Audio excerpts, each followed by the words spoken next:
এই কনফিডেন্সটা পুরোপুরি দিয়েছে আমাদের রাজ চক্রবর্তী। সো ছিল বলেই মানে আমি দুজনেই এতটা কমফোর্টেবল হতে। স্বামীর সাপোর্টে 10 বছর পরে পুরনো প্রেমিকের সঙ্গে নতুন করে সম্পর্ক স্থাপন করেছেন শুভশ্রী গাঙ্গুলি। যে অবাক করা তথ্যটি এবার তিনি নিজেই দিয়েছেন। তিনি বললেন, দেবের সঙ্গে তিনি যে আবার কখনো দেখা করবেন সেটা স্বপ্নেও ভাবেননি, কিন্তু এই অসাধ্যকে সাধন করেছে তার স্বামী রাজ চক্রবর্তী, যে কারণে স্বামীর ভূয়সী প্রশংসা করেছেন শুভশ্রী। কেননা বাঙালিরা সাধারণত স্ত্রীর প্রেমিকের কথা জানতে পারলেই কত কি ঘটে যায়, আর সেখানে একজন স্বামী তার স্ত্রীর পুরনো প্রেমিকের সঙ্গে নতুন করে সম্পর্ক স্থাপন করে দিয়েছে, যেটা আসলেই অবাক করার মতোই।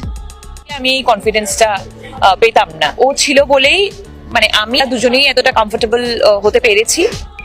এই একই প্রশ্ন যখন রাজকেও করা হয়েছিল, তখন তিনি বলেন, দেব শুভশ্রীকে আলাদা করার তিনি কেউ না। এই জুটির ভক্তবৃন্দরাই চায় তারা আবারও একত্রিত হয়ে যাক, ব্যক্তিগত জীবনের সকল রাগ অভিমান ভেঙে আবারও একসঙ্গে পর্দায় ফিরুক। শুভশ্রীর মনের বাসনা, ভক্তবৃন্দের চাওয়া ও ইন্ডাস্ট্রির কথা চিন্তা করেই নিজের স্ত্রীকে প্রাক্তন প্রেমিকের সঙ্গে সম্পর্ক স্থাপন করে দিয়েছেন রাজ চক্রবর্তী। আমি সাপোর্ট করবো না, আমি সাপোর্ট না করার কে? তার সঙ্গে দেব শুভশ্রীর জুটি রয়েছে আর কি, আমি অবভিয়াসলি সাপোর্ট করবো। আর একটা, রাজ নিজেও জানতেন দেব শুভশ্রীর প্রেমের গল্প, কেননা দেব শুভশ্রীর 4 বছরের প্রেমের কথা ছিল খোলা খাতার মতোই, যার প্রাইভেসি বলতে কিচ্ছু ছিল না। কিন্তু যখন পারিবারিকভাবে বিয়ের কথাবার্তা চলতে থাকে, ঠিক তখনই একটা ভুল সিদ্ধান্তে ভেঙে যায় তাদের সম্পর্কটি। সম্পর্ক ভাঙার পরেই রাজের সংসারে পা রাখেন শুভশ্রী। তারা অবশ্য দুজনেই ভালোই আছেন।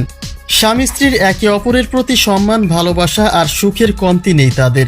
কিন্তু যে মানুষটার জন্য ছিল 4 বছরের প্রতীক্ষা, যাকে নিয়ে দিবারাতি স্বপ্ন দেখেছিলেন, তাকে কি করে এত সহজে ভুলে যাওয়া যায়? হয়তোবা মন তার আগেই চেয়েছিল, কিন্তু স্বামীর কথা চিন্তা করে মনের বাসনা মনে চেপে রেখেছিলেন শুভশ্রী, আর সে আশা স্বামী নিজেই পূরণ করেছে, যার ফলে স্পেশালি রাজকে ধন্যবাদ জানিয়েছেন শুভশ্রী।